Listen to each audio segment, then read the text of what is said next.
माँ का आखिरी खत। हृदयस्पर्शी मार्मिक कहानी। रात के 1 बज चुके थे।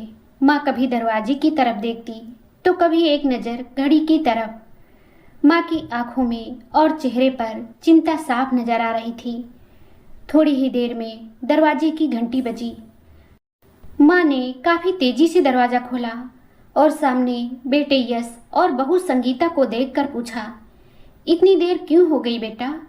मैं कब से तुम्हारी राह देख रही थी। यश कहता है कि माँ, मैं अब छोटा बच्चा नहीं हूँ, तो मेरी चिंता मत किया करो। यश घर के अंदर प्रवेश करते हुए बोला। माँ बोली, बेटा कितना भी बड़ा हो जाए, माँ के लिए छोटा बच्चा ही रहता है। चलो छोड़ो, हाथ पैर धो लो, मैं तुम्हारे लिए खाना लगा देती हूँ। माँ ने दरवाज़ा बंद करते हुए कहा। माँ जी, हम बाहर से खाना खाकर आए हैं, आप खा लीजिए, हम सोने जा रहे हैं। बहू संगीता ने कहा। लेकिन मैंने तो तुम लोगों की पसंद की खीर बनाई है, आओ थोड़ी थोड़ी खा लो। यश बोलता है, माँ तुझे एक बार में समझ में नहीं आता क्या?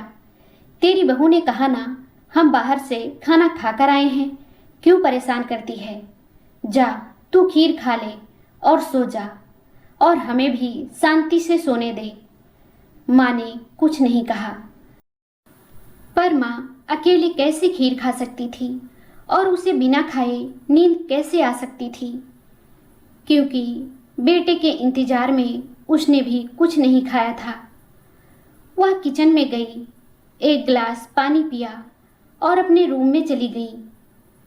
सुबह 11 बजे यश की आंखें खुली। बाजू में संगीता अभी भी सो रही थी। यश हॉल में आया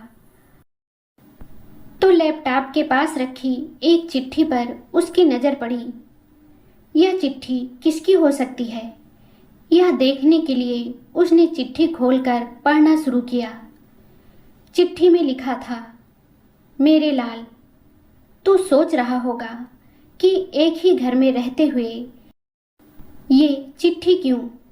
मैं तुम्हें बोलकर भी ये बात बता सकती थी। हाँ, अगर तू मेरी बातें सुनना चाहता तो।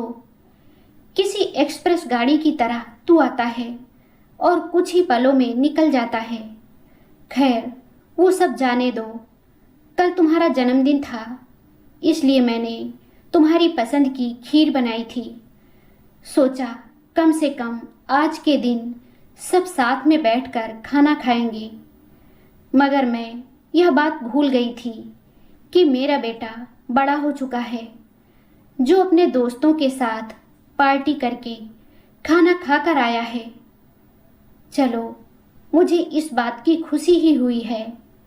बेटा, मेरी दवाइयाँ खत्म हो गई हैं। मैंने कुछ दिनों पहले तुझे दवाई की एक पर्ची दी थी। अगर वक्त मिले तो वह दवाई मुझे लाकर देना, मुझे थोड़ी राहत मिल जाएगी। यश को याद आया कि 4-5 दिन पहले माँ ने एक दवाई की पर्ची दी थी। उसने अपने ऑफिस के बैग में जाकर उस पर्ची को तलाशा और उसे खोलकर देखा। उसमें लिखा था, बेटा, मुझे ऐसी दवाई लाकर दे दो जिससे मैं अपने बेटे को भूल सकूं। यश को महसूस हुआ कि मुझसे बहुत बड़ी गलती हो गई है। उसकी आंखें नम हो गईं। वह तुरंत अपने माँ के कमरे की तरफ दौड़ा। सबसे पहले उठ जाने वाली माँ आज क्यों नहीं उठी थी? देखकर उसे आश्चर्य हुआ। उसने माँ को उठाने की काफ़ी कोशिश की, लेकिन माँ एक गहरी नींद में सो चुकी थी।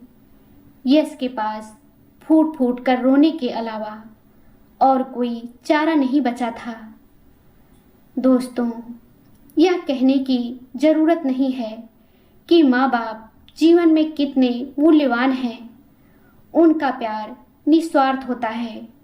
वे हमारी छोटी छोटी खुशियों के लिए अपनी ज़रूरतें तक भूल जाते हैं। लेकिन जब हम उनकी भावनाओं को समझ नहीं पाते तो बाद में सिर्फ पछतावा ही हाथ आता है। क्योंकि जब वे साथ नहीं रहते तब उनकी अहमियत सबसे ज़्यादा महसूस होती है।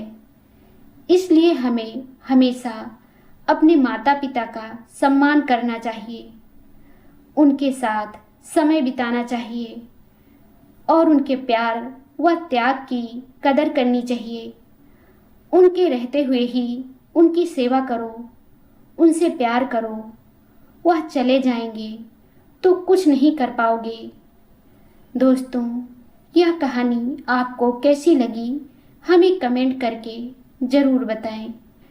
अगर आपको ये कहानी पसंद आई हो तो लाइक ज़रूर करें, शेयर करें और चैनल को सब्सक्राइब करना ना भूलें।